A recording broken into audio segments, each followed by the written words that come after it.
if you want to make money betting on sports, you've come to the right place. And whilst I can't guarantee a profit on any individual day or week or month, what I can guarantee is that if you stick with me over the long term, immerse yourself in everything that I do, you will make a very, very good profit. And I can talk like this with absolute clarity and certainty and confidence in everything that I do, because I've been here for a very long time. I've got the experience, I've earned my stripes. You can see the grey in my beard. Sports betting has done that to me, and I've proven myself over a very, very long period of time. I've gone through the highs, I've gone through the lows, and I've learned from both the highs and the lows to reach a level of mastery now which positions me as one of the greatest professional gamblers in the world when it comes to live betting on the UFC and also live betting on football. And this month, July 2026, is one of my biggest profits ever in a single month, and it is my biggest winning month in over 2 years.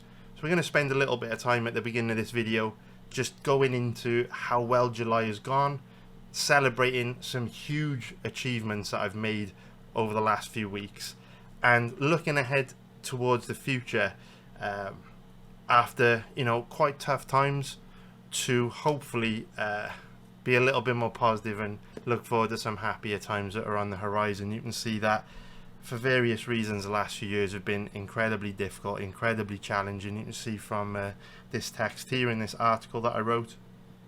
I'll leave a link in the description below if you want to read this. But last few years have been really, really hard. But you know what they say, tough times don't last, tough people do. Despite all the challenges I've faced, we've worked hard to come through them now, and hopefully better days are ahead.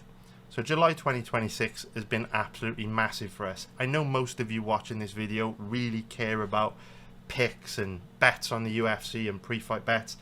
I personally don't care very much about them. They form a very small part of what I do. But we'll go into how we did on the last event anyway. Obviously we put a YouTube video out about these bets. We'll go into it, but take it from me, guys. If you want to actually make money betting on sports, live betting is where the money is. Live betting is where the life-changing gains are. If you want to make serious money, become an expert at live betting on sports. And the reason why live betting sports is so much more lucrative than pre-fight betting sports is because every single form of betting, everything that you can bet on, is a competitive market where ultimately, when there are value on bets, eventually the value oftentimes on pre-fight bets, pre-game bets, doesn't matter if it's UFC, basketball, boxing, football, whatever it is, the value gets beaten out of pre-fight betting, pre-game betting, because there's millions of eyeballs that have got days or weeks or months to study the same odds that you can see. And so over time the odds become more and more efficient, and it becomes very difficult to make substantial profits. You can make profits, obviously, in pre-fight, pre-game betting. We make a profit. You know, in pre-fight bets, we've had a great year so far. We've made 17 units. That's brilliant. The problem with pre-fight betting is the margins are very tight. So in order to make really great life-changing money on UFC pre-fight bets, you have to place a high volume of bets. And generally speaking, the higher volume of bets you place in a very tight margin, you may not have as big of an edge as you think you do, and the volume can actually erode your profits. With pre-fight betting, the problem we've got is there's only 12 UFC fights every week, so you're not able to get a high enough volume of good value bets to earn a good profit over a long period of time. And the problem with the smaller cards, you can make a few $100s, few $1,000s profit, but the max bet limits, the liquidity is so low that you're just going to get account closure after account closure after account closure, and you're not actually going to make any serious money from it long term. It's even worse than UFC live betting, which is a whole other story. So we had a good event on the last event. I think we had we could see these bets are what I've got so far for this week. We had, let me take a look. So we had, so this is last week's event. We had 1, 2, 3, 4, 5, 6, 7 bets last week. We won 3 of them, well, we won 4 of them, and we lost 3 of them. So if we just get the calculator out, there we go.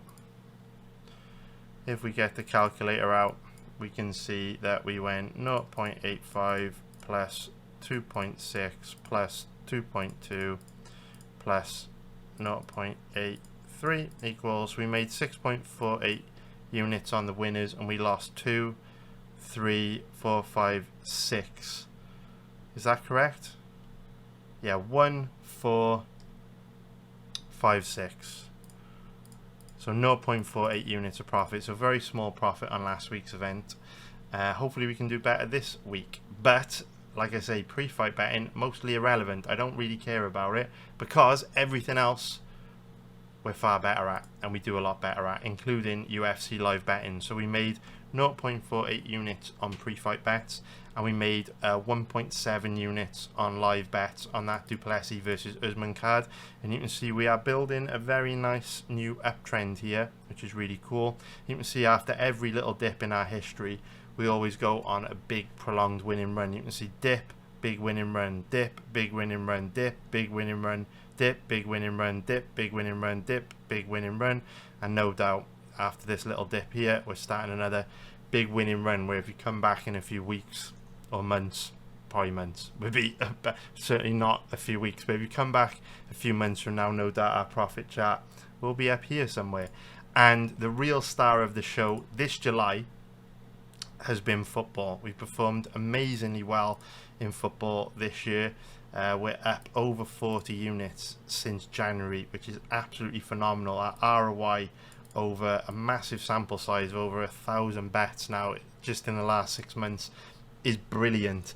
4.7% ROI over this sample of bets is world class, and I really feel like I can keep it up as well. When you look at our longer term win rate or longer term ROI of 2%, all these stats that you see here are obviously statistics based on our entire history betting football dating back to 2021. And so what's different about our football betting chart compared to our UFC live betting chart is when I started sharing my bets publicly for UFC live betting, I'd gone through 2 or 3 years of learning where I had, made a load of mistakes, corrected those mistakes, and built really robust, profitable betting strategies that by the time I went public, started sharing my UFC live bets with you guys, it was pretty much non-stop profit. And that's why you can see this profit chart looks amazing. What's different about football is that day one, I started sharing all my football bets with you guys publicly. There was no learning period, no experimental period. Everything was tracked from day one back in 2021. And of course, when you're learning or building profitable betting strategies, it's a period of trial and error, experimentation, learning, testing theories. And so that's why you see a lot of choppiness in this football profit chart, because in the beginning I was making mistakes and then learning from them and figuring things out. So over the last 5 years, my ROI is 2%, which is absolutely amazing when you consider, that includes bets when I really was at a much lower level of expertise and mastery that I'm at now. And so in the future, I think that, the win rate, all the statistics that we are going to achieve are going to be far closer to what you see in recent times in 2026, because all the learning, all the pain, all the experimentation has brought me to this point. So over the long term, from now, our ROI is going to be far closer to 4.7% than it is 2%, because I am so much better now than I was back here. So I'm really excited for the future. And what's super interesting about how we're doing on football right now is July is the toughest time of the year for betting football, because it's the off season. None of the top European leagues are running right now, which we perform really well on. We're really working with scraps at the moment in July. The new season doesn't start for another 2-3 weeks. So I would say July is the toughest month of the year for betting football. Throughout different stages of the year, you go through different stages of the season. Generally speaking, April to July, the toughest times of the year for betting football. It's easier outside of those times. But despite that, we've just literally printed our biggest winning month in over 2 years, because we've made 14.08 units of profit just in July alone. And not only that, another sign that the future is incredibly bright for us now that I've reached mastery level betting on football. This is also our 7th consecutive winning month. So 1, 2, 3, 4, 5, 6, 7, or 8. This will be our 8th consecutive winning month. You know, we're up 14.08 units. There's only like 6 or 7 days left to go in July, so something catastrophic would have to happen for this to be a losing month. So yeah, we're eight consecutive winning months, which is absolutely brilliant. So when we do these breakdown videos, you know, I don't really understand. Most people watching these videos just want picks, just want pre-fight bets, blah blah blah. You're wasting your time, boys. If you're here to make money, get on board with football betting, get on board with UFC live betting. I'm telling you explicitly for the millionth time in these videos, that is where the money is. If you want to make money betting on sports, you want to make substantial gains, you want to change your life, either come and join a community like mine, where I've proven over a very long period of time to be able to do it, or sack off pre-fight betting, sack off pre-game betting, forget about trying to build all these models and try and find holes and weaknesses, you know, in pre-game, pre-fight bets. Forget about it all. It's a total waste of time. You're not going to make any serious amount of money because everyone's eyeballs are looking in the same direction. You're competing against millions and millions and millions of people. The reason why live betting is different is because every time something major happens in a sport, basketball, football, UFC, doesn't matter what it is, the dynamic of the fight or the dynamic of the game completely changes. And so in an instant, the value proposition of the live odds on display can't be accurate. They can't be accurate. It's impossible because there's too much chaos in a short space of time for those odds to be dead accurate. Remember I said earlier in the video, when you're trying to make a profit on pre-game bets or pre-fight bets, you know, professional gamblers, guys that are very skilled bettors, they can analyze those odds and beat the value out of them over days and weeks and months. When we're talking about live betting, things move so fast in live sports that if you develop an ability to interpret what's happening in those changes in game dynamic or fight dynamic, if you can work out what's going on faster than most people, there is tremendous riches, tremendous money to be made, because it is impossible in live betting for the odds to always be super accurate and super tight like they are in pre-fight, pre-game bets the vast majority of the time. And I'm not saying you can't make money pre-fight, pre-game betting. You can. I am proof of that because I've done it over a long period of time with UFC pre-fight bets. What I'm saying is, if you want to actually make big gains, live betting's a way to go. And most of you watching this video won't have very much to bet with, right?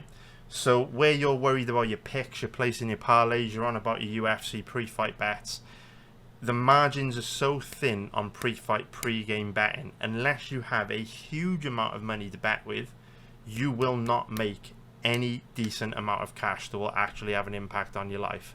But you can, with live betting, turn a very small amount of money into a very large amount of money. I've done it non-stop for the last 20 years and I'm still here doing it.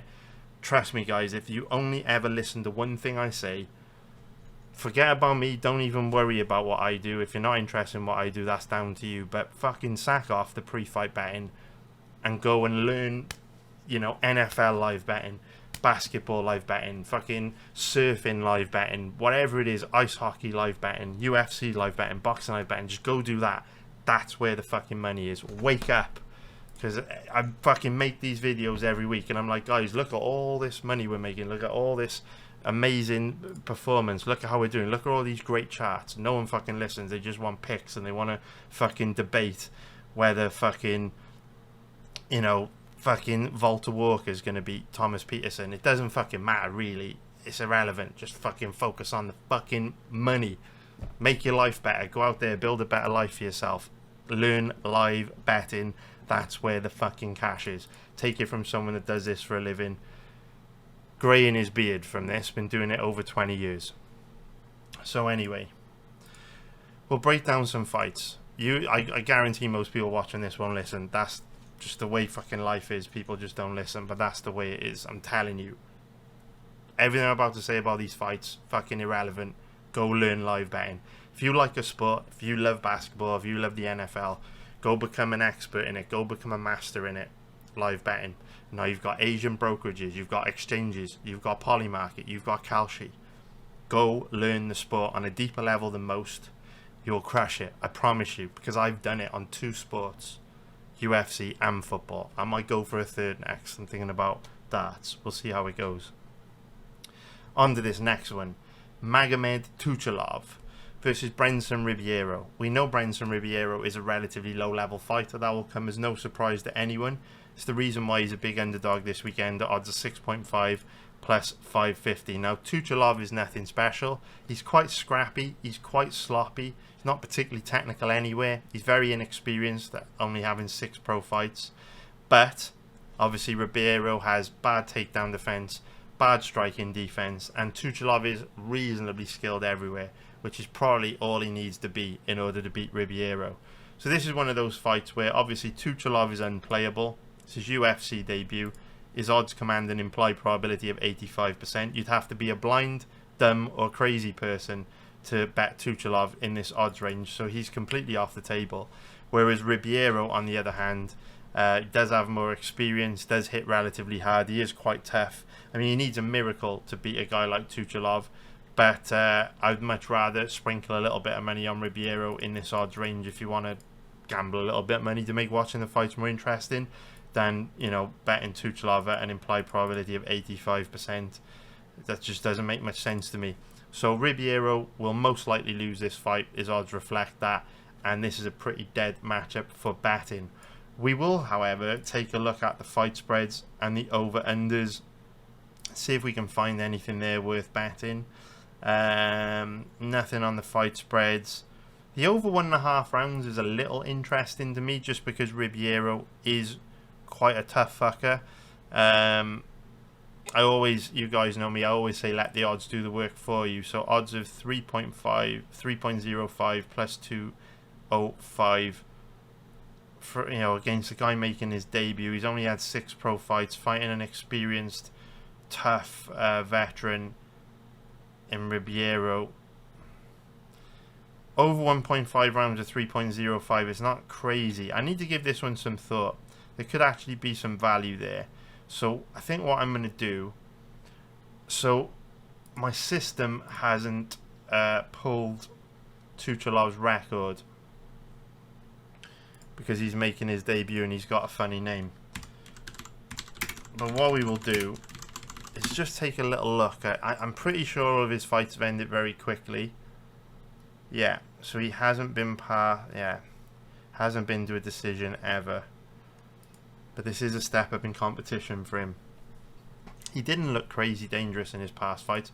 I'm going to research this one again and make a decision on it. I'm not going to lock it in now just because I'd want to watch a little bit more footage on Ankalaev. I have watched all of his recent fights, but not through the lens of betting an over 1.5 rounds. I'll watch his fights again. Won't take very long. They end very quickly.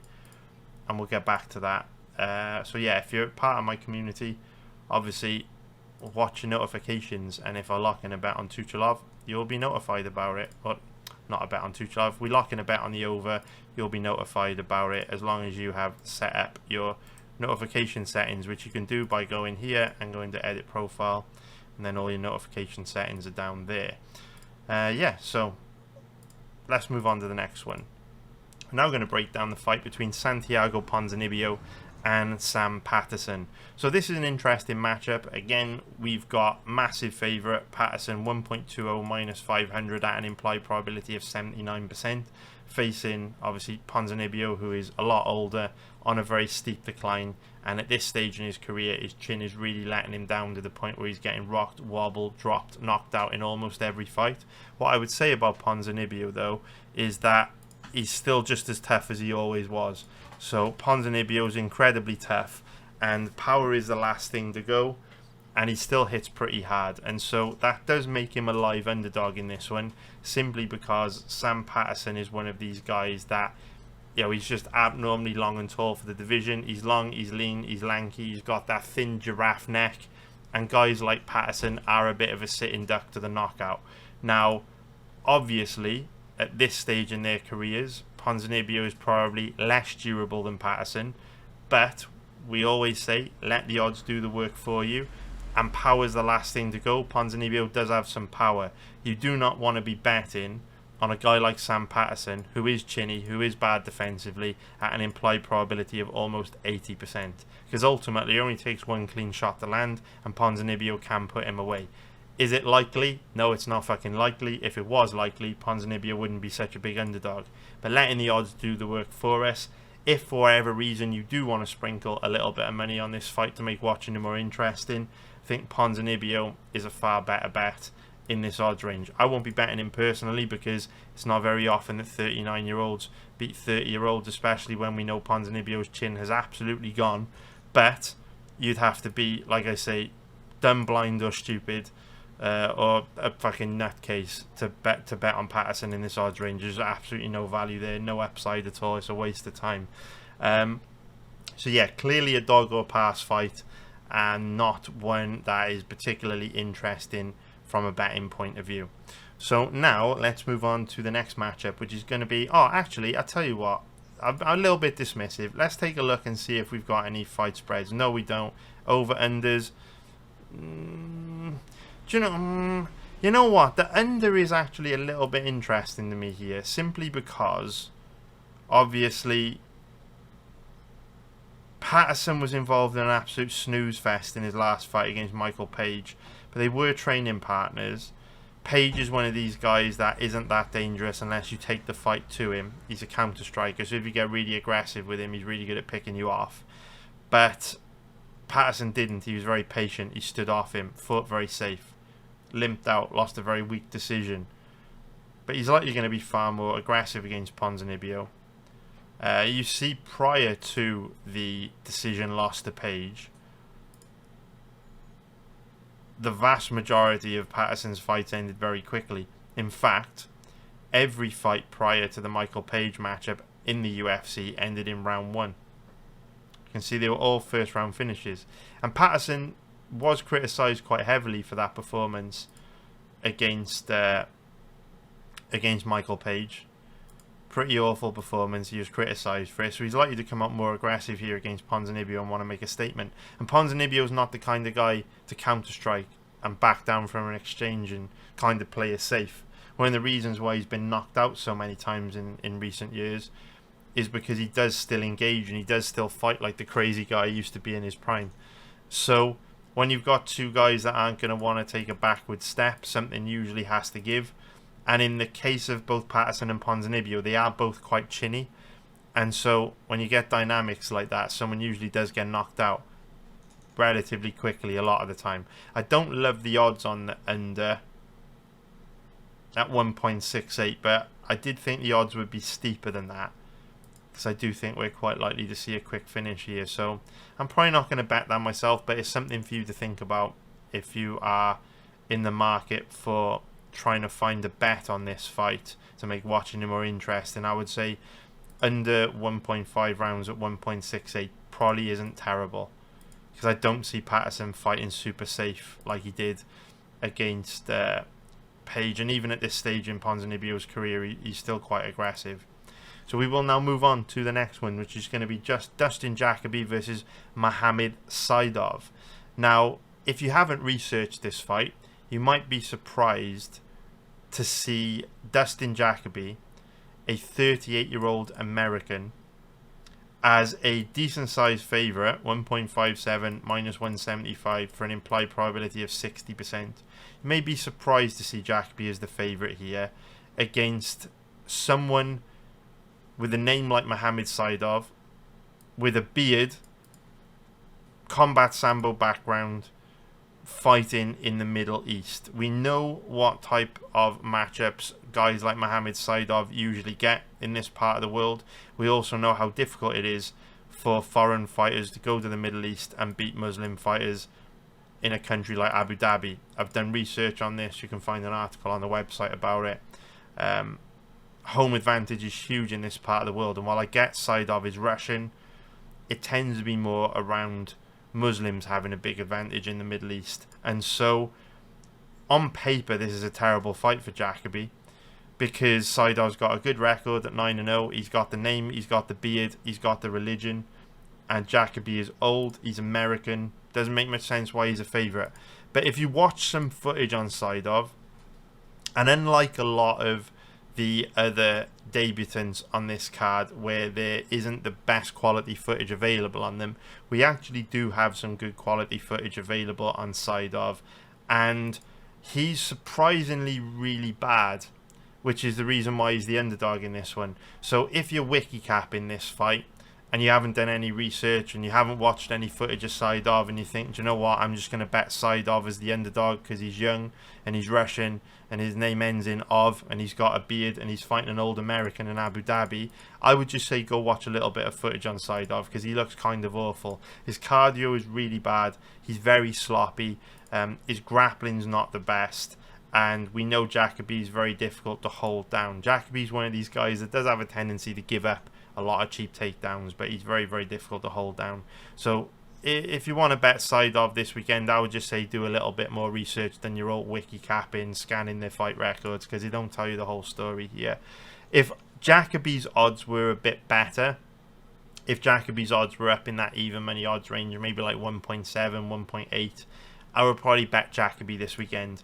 I think in this instance, his odds are around about where they should be. Maybe there's a tiny bit of value in his odds based on how bad Saydov has looked in his past fights. But my concern with betting guys like Jacoby in this odds range is the odds are pretty tight as it is, right? So at an implied probability of 60%, you've got to give him like a 65 to 70% chance of winning, which is a really steep price to pay for a 38-year-old American fighting a Muslim in the Middle East. As we know, home advantage for these guys is absolutely huge. And so what we can't account for in their past performances is how much Jacoby may have declined since his last fight against Julius Walker and how much Saydov may have improved. Because we haven't really had a good look at him in just under a year, because the Henrique de Silva fight ended in 1 minute. So Saydov is awful based on past performances, but quite often when guys make their debut, they quite often, a good percentage of the time, look a lot better than they did in past fights. And so if you said to me right now, Chris, I have a crystal ball and I can absolutely assure you that Saydov will look exactly like he did in his last few fights and Jacoby will look exactly like he did in his last few fights, I would go bet Jacoby at these odds in a heartbeat. But it's the unknowns of UFC pre-fight bets that make this one a little bit tricky. And it's another one of the reasons why, for the most part, pre-fight betting is a bit of a waste of time. And if you really want to make serious gains, you would just stick to UFC live betting. This fight is a perfect example of why. Because if you place a pre-fight bet on Dustin Jacoby, I mean, you have to be really dumb to bet Saydov because he's just awful. He looks so bad in his past fights. So if I'm talking to all the guys considering a bet on Jacoby. If you're considering a bet on Jacoby, you've done your homework, you're educated, you're smart, you're a competent gambler. If you are betting on Saydov, you are just a gambler. You may as well go play roulette or slots or something because the guy's dreadful. What we're banking on, if we are, going to bet on Jacoby, is that Saydov looks like he has in the past, which is an unknown. And this is why UFC live betting is so superior from a money-making perspective to pre-fight bets. Because if you bet Dustin Jacoby this weekend, you are totally at the mercy of the universe. If Saydov shows up and looks significantly better than he did in the past, which often happens with debutants, you are a giant dum-dum for betting Dustin Jacoby at odds of 1.57 minus 175 for an implied probability of 60%. That is a very fucking steep price to pay on a 38-year-old American fighting a Muslim in the Middle East. Very, very, very, very, very steep price to pay. Okay?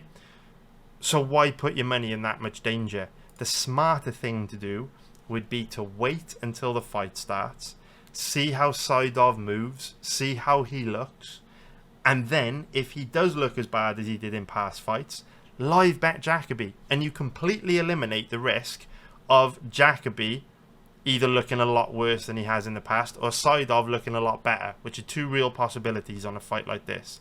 Just wait. And yes, the odds may decline so fast that you're not able to get a bet in on Jacoby, and then you kick yourself for not betting Jacoby before the fight took place if he goes on and wins very easily. But I guarantee you that way of working, that methodology, will yield you far more money over the long term than if you put your money at the mercy of the universe with pre-fight bets on extremely tight margins, like a 38-year-old American at odds of 1.57, minus 175. Take it from someone that has made a hell of a lot of money betting on sports, that earns a living from betting on sports. That is the way to do business in this game if you are serious. If you want to be a recreational gambler, throwing a little bit of money around for fun to make watching the fights more interesting, never really achieving anything, never really growing your bankroll, making any serious amount of money from betting on sports, keep throwing your money on guys like Dustin Jacoby, keep with the pre-fight bets. It ain't going to get you nowhere. Have to be smarter, and with sites like Polymarket, Kalshi, exchanges, Asian brokerages these days, you can use that methodology to eliminate giant layers of risk when you bet on the UFC. So if you don't want to pay a guy like me to guide you through fights like this live, fucking use that methodology yourself, because it's a smart way to work on matchups like this. So in terms of the fight spreads, I wouldn't touch the fight spreads on this because, well, actually, do you know what? The fight spread on Saygid is a little bit tempting because Jacoby's not really a finisher. He's more of a volume striker. But then Saygid's cardio did look really bad in past fights. So it could get to a point where Saygid becomes too tired to defend himself. And then Jacoby kind of takes him out.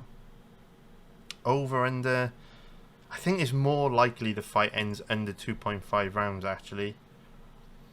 Simply because Jacoby gets rocked, wobbled and dropped in almost every fight now because he's a 39-year-old American. Saygid's not that dangerous, but he might not need to be against someone as chinny as Jacoby at this stage in his career. And Saygid is so bad that if he gasses out like he has in past fights, Jacoby might just put it on him and get a finish, kind of like he did to Julius Walker when Walker gassed in round 2 and then Jacoby went in for the kill and he got the finish. So I actually think it's more likely the fight ends under. But I am going to I'm going to pass on that one. We'll move on to the next fight, which is going to be Walter Walker versus Thomas Peterson.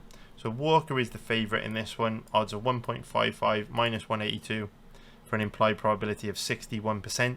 Peterson is a 2.46 underdog, which is plus 146 for an implied probability of 39%. And this is one of those fights where I want to play you a little bit of footage because I do think Thomas Peterson is a decent bet on this fight at underdog odds. Hopefully he comes through for us.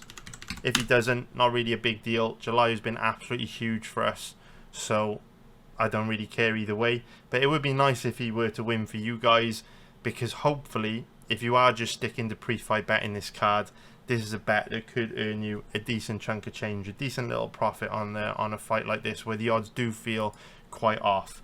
So this is another one of those fights where how good of a bet this is really comes down to what version of Walter Walker shows up on Saturday afternoon. And this is a difficult thing to predict because we haven't really seen Walker properly in a really long time. So if you take a look at his record, you can see that his last 5 fights of, or this was don't include this was some other thing. These are his MMA fights, right? These are his fights in the UFC. So his last 4 fights have all ended in round 1. And the last time we got a really good look at Walter Walker was all the way back in April 2024, which was over 2 years ago now, in his UFC debut against Lucas Bresky. And quite frankly, he looked absolutely fucking awful. Now, the problem with that is when you make a UFC debut, you obviously have octagon jitters and, you know, who knows what your training was like before making your debut, because you're often not earning very much money, so maybe you've got to work a job as well as try and train full time, and you can't afford the best food, can't afford the best training. So, you know, it's no major surprise to see a fighter look worse in their debut than they would in other fights. Sometimes they look a lot better, sometimes they look a lot worse. Debuts are always difficult to kind of read. There's a lot of uncertainty around how a fighter is going to look in their debut. But ultimately, all we can do is try and make the best decision possible with the information we've got available. And Walter Walker has made very quick work of his last 4 opponents, but they've all been very low level on the ground, and he's hit funky heel hooks which aren't going to work on the vast majority of fighters in the UFC. You don't see many heel hook submissions in the UFC for a reason. Generally speaking, only very low level fighters get caught in them. And so you've got to go all the way back to 2024 for the last time we got a good look at Walter Walker. So really this fight is all we can do to base our decision on who's more likely to win this fight. And I will briefly give you my reasons why I think Peterson is a good bet here, and then I will show you with some footage. So Peterson's odds command an implied probability of almost 40%, right? 38.6%. In my opinion, I give these like a 50% chance of Peterson winning. I think this fight's 50-50, because if Walker shows up with good enough cardio to go hard for 3 rounds, I think he's more skilled than Peterson. I think he causes Peterson big problems because Walker is a good offensive wrestler for a heavyweight. But if Walker looks like he did against Rzepecki, I think Peterson is very, very likely to win. So if Walker performs like he did against Rzepecki, I would actually cap Peterson at like 70 to 80%, which is an enormous margin of value over the odds. Because if his implied probability is 38.6 and we're capping him at 70 to 80%, that's obviously, you know, a 30 to 40% margin, which is huge. But it's not a 30 to 40% margin definitively, because there is the chance that Walker actually has much better cardio than he did in the debut against Rzepecki. And in the event that happens, he could cause Peterson big problems with his wrestling. Like, if Walker's got decent cardio for 3 rounds, he could cause Peterson huge trouble. And so, with that being said, what I want to do is show you his debut against Rzepecki, so then you can kind of see for yourself the reasons why I think Peterson's a very good bet here. Because, look, Peterson's cardio is not great. You know, he does have a tendency to slow down, but he is tough, he is industrious. He is one of these guys that has got no quit in him. You know, the Guilherme Pat was a tough fight. I personally felt he lost that. I think it was a really bad decision to score that fight for Peterson. But he's tough, he's industrious, he's well-rounded, reasonably skilled everywhere. And based on the Rzepecki fight, significantly better cardio than Walker, which goes a long way. So I don't want to make this breakdown super long. All I'm going to do is skim through this fight so you can kind of see for yourselves just how bad Walker looked in this debut. So obviously it's the first round, cardio isn't an issue yet, and you can see here he's got really good offensive wrestling for a heavyweight. He generates great drive on his takedown entries, and even though he didn't get in particularly deep on the legs of Rzepecki, in this fight and in his other fights he does enter with far better timed takedowns, and his grappling control is good. He's heavy from top position. You know, he's a technically difficult grappler to deal with because his grappling control is very good. He's physically imposing. Technically, he's quite tight. I don't like how he rolls for legs, because when he does that against a more skilled opponent, he's going to give his opponents opportunities to scramble back up to their feet and evade his grappling control. I think he would be a lot better if he favoured position over submissions. But you can see in this position where he's kind of controlling Rzepecki from that Khabib position off the body lock, that when he needs to focus on control, he can do it. And because of his size, because of his physicality, he's adept at holding guys in positions they don't want to be in, and he's great at holding guys in positions that are great for scoring points, such as this one, where you can see him scoring good damage and landing decently impactful shots with that power right hand. So as we progress through, we are now around 4 minutes into the first round, and a big part of understanding you know, when fighters are getting tired, is reading body language. So he's had 4 minutes of grappling here, and you can see when they disengage from this clinch position, look at the body language from Walter, right? Way more flat-footed than he was at the start of this round. Mouth open wide, taking big deep breaths. And we're only 4 minutes in. I mean, look at his body language here, how he's backing up. Look at how slow his hand speed is. You can see him take visible deep breaths here. Mouth wide open. Only 4 minutes in. This isn't good.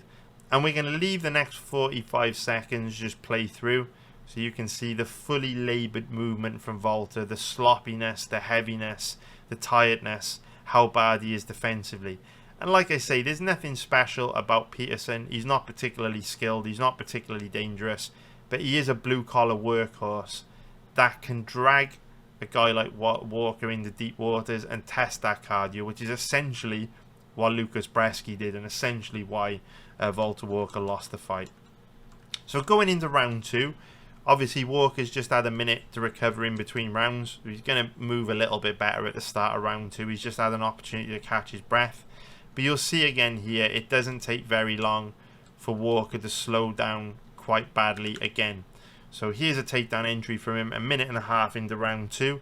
You can see drives in really deep, and because he's got, you know, a long wingspan, he can connect it or get his arms around his opponent's legs, yank his legs out from underneath him, and get him down quite easily. He's going to be able to do that to Bresky. There's no way to sugarcoat it.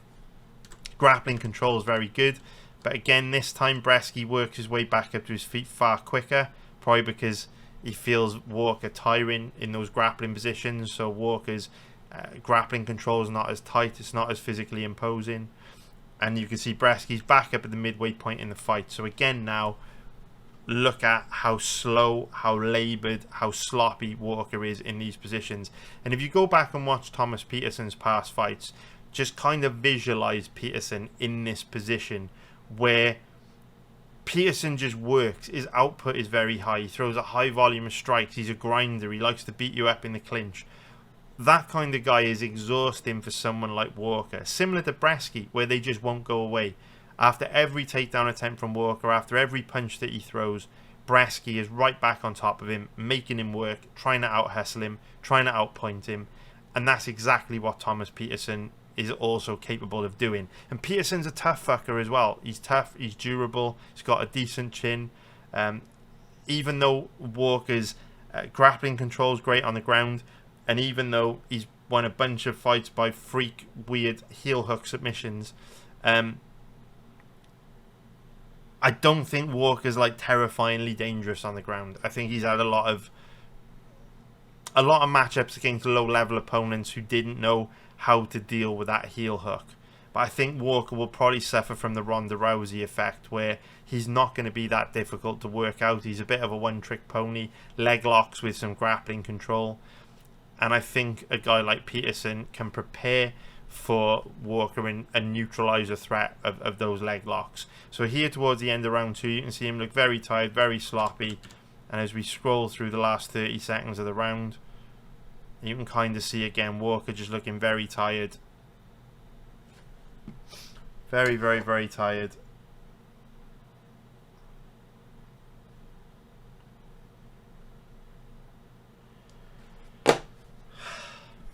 Alright, into round 3. So in round 3 is where obviously Walker's going to be at his most tired. Again, I don't want to make the breakdown super long. Shoots a nice takedown entry there.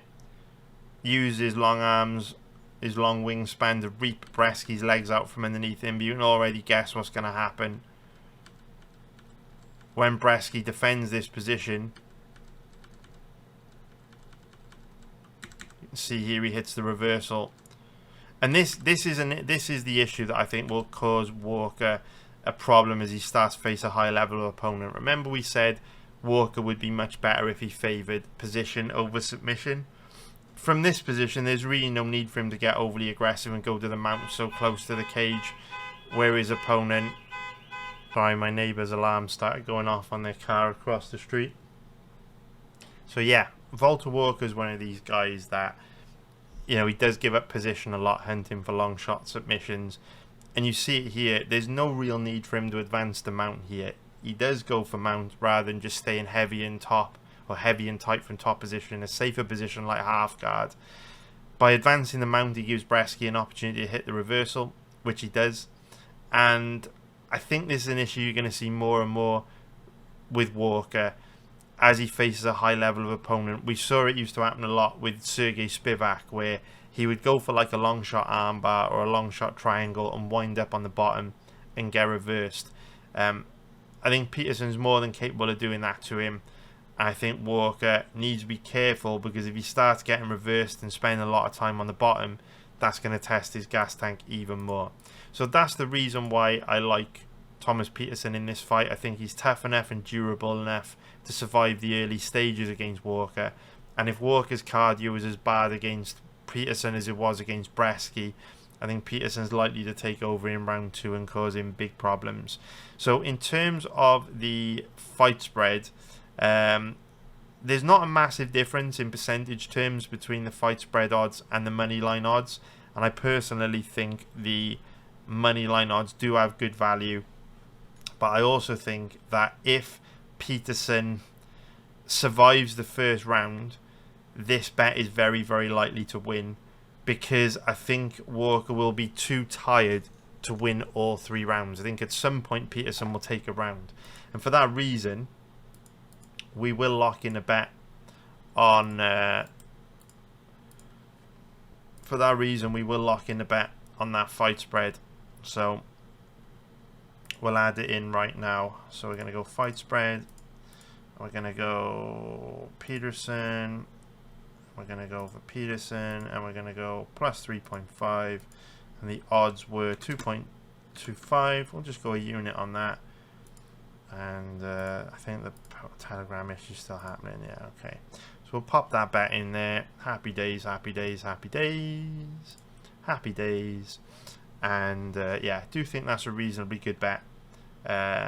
So long as Peterson doesn't get finished in round 1, I think this is very, very, very, very, very, very, very likely to win. So in terms of the over-under, I also quite like that. I know we're putting all our eggs in one basket here by having a lot of Peterson weighted bets, but I do think he's tough enough to survive round 1. So I'm going to go in on that as well. Where are we? Okay. So we're going to go over under. Where are we? Peterson. And then over 1.5 rounds. And the odds were 1.64. And I'm going to go 3 units on that. I feel pretty good about that bet. So we'll see how that goes as well. We shall see, we shall see. So pretty heavily weighted Peterson week so far. So if he does get finished in round 1, that will make it very difficult to earn a profit on pre-fight bets. But like I say, I don't really care, because this is our biggest winning month in over 2 years on football, banking 14.08 units of profit. And we are also up very, very good amount in UFC live betting. You can see we are up just over 7 units on UFC live bets in July, with a couple more events in July where I'm sure this profit chart will continue to trend up. So we'll place a little few bets on Peterson pre-fight. We've got house money to play with from how well we've done this year on the UFC live betting front, the football betting front, and to be fair, the pre-fight betting front as well, because 2026 has been fantastic for us on pre-fight betting. 17.32 units of profit, ain't bad, and call that a V-shaped recovery. We got off to a strong start, died, and then came back to life like the Undertaker. And hopefully we can keep trending up now throughout the rest of the year. If Peterson can win a decision or the fight over 1.5 rounds, that'll be a very nice profit for us. Alright, so let's now move on to the next one. Now we're going to be taking a deep dive into the matchup between Abubakar Vagaev and Saygid Izagakhmaev. Now there are a lot of debutants on this card. Vagaev is one of them. and unfortunately there's really bad quality footage available on most of the debutants on this card, which includes Vagaev. But Vagaev is particularly bad, where I couldn't find any footage available on this guy from the last few years, which is really disappointing, because with 28 pro fights under his belt, you'd think there would be quite a lot of footage available on him, but there isn't. Really struggled to find his fights from the last few years. So if you can find them, if you do know where I can find them, please leave a comment below the video and let me know where I can find them, or hit me up in the chat room and let me know. I would really appreciate it. But as it stands, I don't really know anything about Vagaev. He is a big favourite. Maybe that's because Izagakhmaev does look relatively low level. But yeah, I have absolutely no idea what to expect from Vagaev this weekend. Izagakhmaev is a bit of a grinder, doesn't look particularly dangerous on the feet, likes to just stick to you like glue, wet blanket you, looks to just out-grapple you, and I don't really have a whole lot to say on this fight, to be honest, because in order to break a fight down, you need to know a decent amount of both fighters, and Vagaev's a complete unknown. So I think it's best we just move on from this one and now focus on the fight between Rizvan Kuniev and Tyrell Fortune. Now, Kuniev made us an absolute fortune, a boatload of money earlier this year when we bet him at underdog odds on to beat Jailton Almeida. We bet him at underdog odds pre-fight and also live. So Kuniev has actually netted us more money than I'm guessing any other fighter in 2026. So we like Kuniev a lot. Unfortunately, people, after his win against Jailton Almeida, have now realised how good he was. Fortunately, we spotted how good he was early. We were able to profit from that in the Jailton Almeida fight. But now everyone realises that he is probably one of the best heavyweights in the world, pound for pound. And so his odds now reflect that. He is a 1.30, minus 334 favourite at an implied probability of 73%. This should be a relatively easy fight for Kuniev. He's tough and durable for a heavyweight. He's got good cardio for a heavyweight, and while Tyrell Fortune has good cardio for a heavyweight too, I think Kuniev just has a decent advantage when it comes to striking. Fortune's from a collegiate wrestling background. He's more of a wrestler. His striking's not the best, and we know Kuniev, based on his last two fights against Jailton Almeida and Curtis Blades, is extremely difficult to take down and extremely difficult to hold down. So it's unlikely Fortune will be able to use his wrestling to cause Kuniev a problem, which will force Fortune to stand and strike with Kuniev. And since Kuniev is the more skilled striker, he should get the job done here, no problem. So Kuniev should win very easily. Unfortunately, you can't bet him because his odds carry an implied probability of 73%, so impossible to find any value there. But I would be very, very surprised if Kuniev were to lose. In terms of the over-unders and the point spreads, I wouldn't touch the point spreads here personally. I don't like Fortune in this fight, so I wouldn't take his plus money point spread.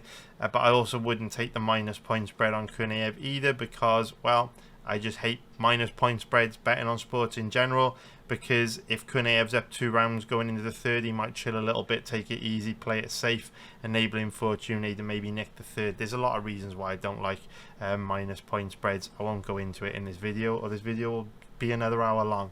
But in terms of over-unders on this one, do think it's more likely that over 2.5 rounds hits. Neither guy is particularly dangerous. They're both quite tough. They're both quite well-rounded. They're both grinders. And yeah, they're probably going to go to a decision here with Kuniev neutralising the threat of Fortune's grappling and outboxing him.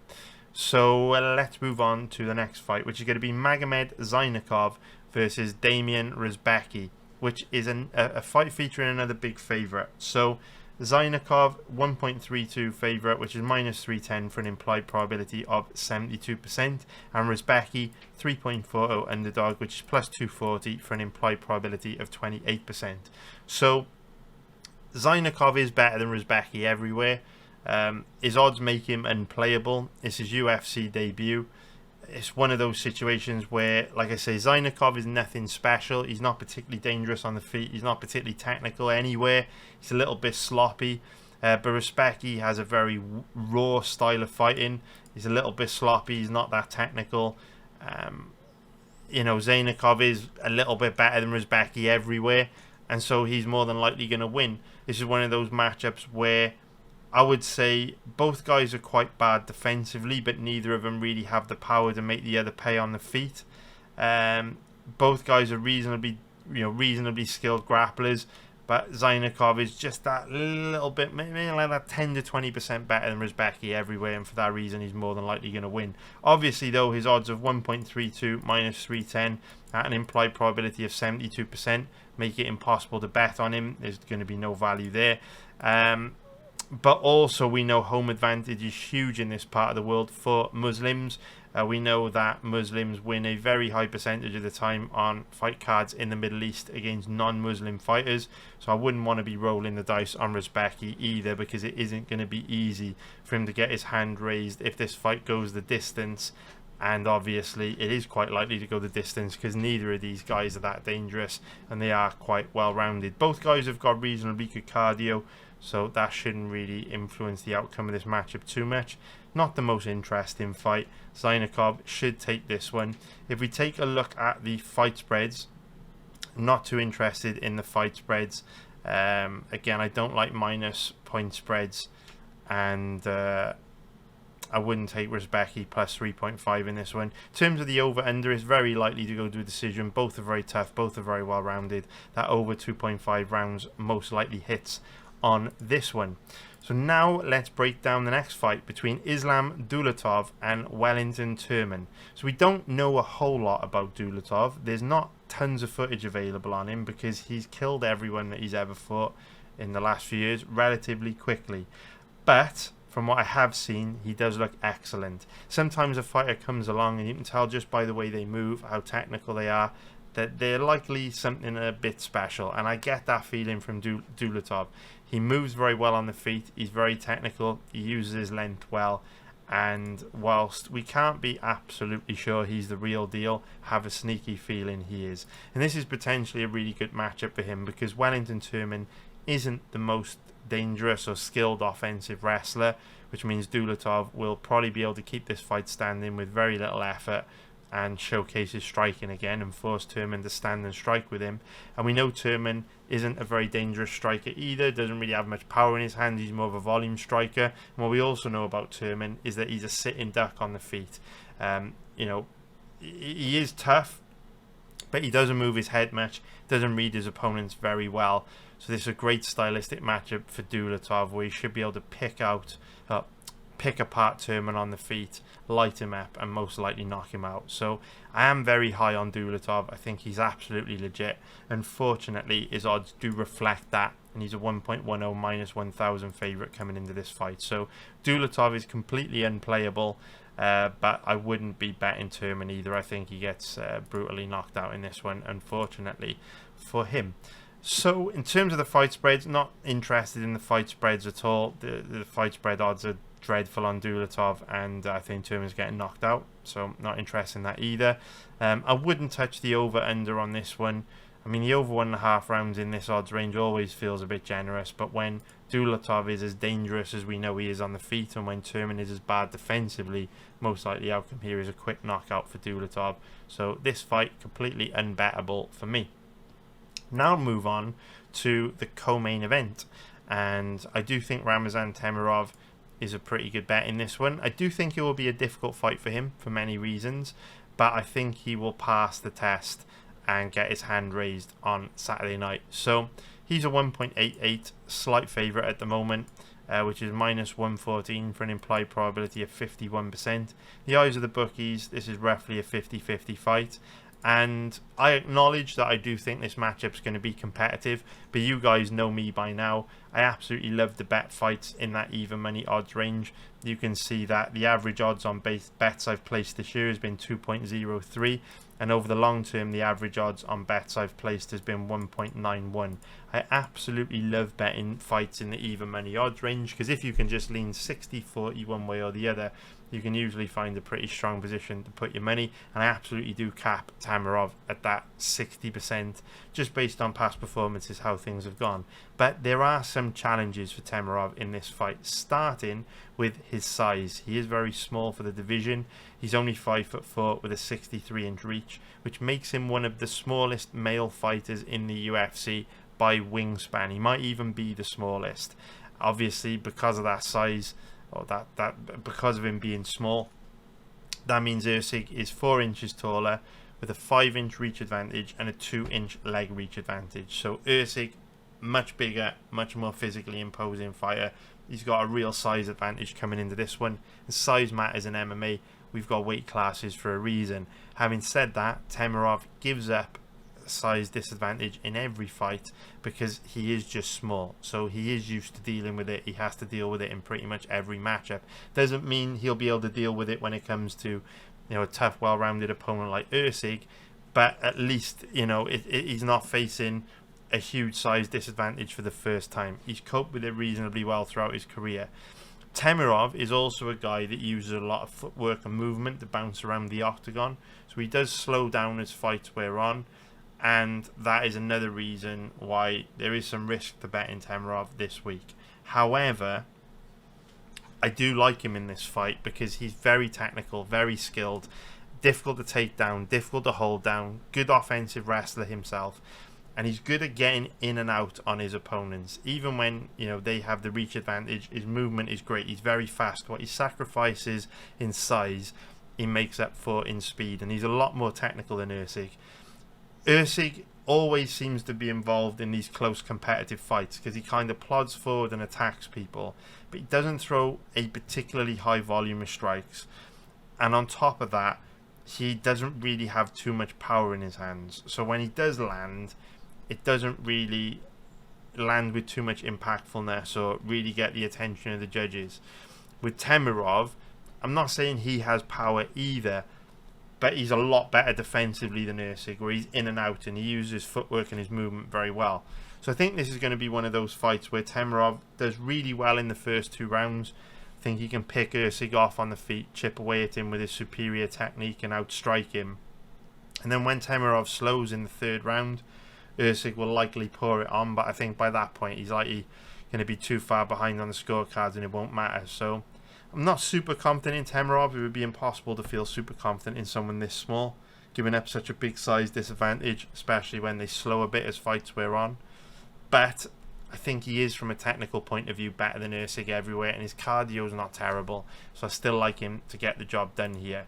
In terms of the fight spreads on this one, I've already got money line bet on Temirov, so I'm not interested in any fight spread on him. And I do think the fight's very likely to go to a decision. Both guys are kind of decisionators. Neither have too much power in their hands. Neither are that dangerous on the feet. Neither are that dangerous on the ground. So yeah, very, very likely this one goes to a decision. And now let us move on to the main event, where we will be breaking down the fight between Magomed Ankalaev and Bogdan Guskov. So this is a very, very easy fight for Magomed Ankalaev. His odds reflect that, 1.18 minus 560 for an implied probability of 81%. You'd have to be a crazy person to bet Ankalaev in this odds range. Ultimately, Bogdan Guskov does hit hard. He is aggressive, he is mean, he is nasty. It's not impossible he catches Magomed Ankalaev with something crazy and knocks him out. Alex Pereira certainly did it in the last fight. Having said that, Guskov is coming in on short notice. He did slow down big time in his last fight against Jan Blachowicz. And so, with this being a 5-rounder, with Bogdan Guskov coming in on short notice, we know Ankalaev is a very good boxer. He's tough, he's durable, he's got amazing cardio for a light heavyweight. Magomed Ankalaev is also a great MMA grappler, and when we've seen Guskov on the ground, he's looked quite low level. So this is one of those fights where if Guskov doesn't catch Ankalaev with a big shot in round 1 and knock him out, I think Ankalaev will utterly dominate. It's a very, very good fight for Ankalaev. I would not be going near Guskov in this one, even on a full camp based on the Blachowicz fight. I think this would be a tough matchup for Guskov, but the fact that he's coming on short notice makes this close to an impossible dream, I think. Very, very, very difficult stylistic matchup for him. And so if we take a look at the fight spreads, not interested in the fight spreads, I think Ankalaev wins easily and the odds are too short on that fight spread.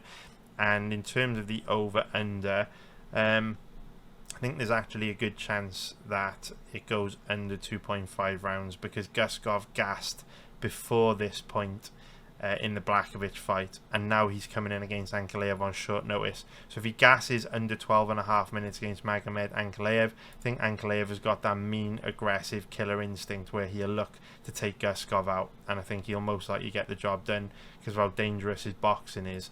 So yeah, Ankalaev should win very, very easily, and that concludes our breakdowns for this week. I hope you found them useful. Check out my website, join the team. If you actually want to make money betting on sports, this is a great place to do it. We are absolute experts in what we do. We perform exceptionally well over the long term, and you will not regret it. Trust me, you'll absolutely love it. So immerse yourself in what I do, learn about what I do, come slide by the chat room, ask me questions, and let's have a chat about making money betting on sports. If you're not interested, you're not interested. You know, it is what it is. Can lead a horse to water, you can't make him drink. But have a great week, and hopefully I'll speak to you very, very soon. Take care, everyone. Love you all. Bye.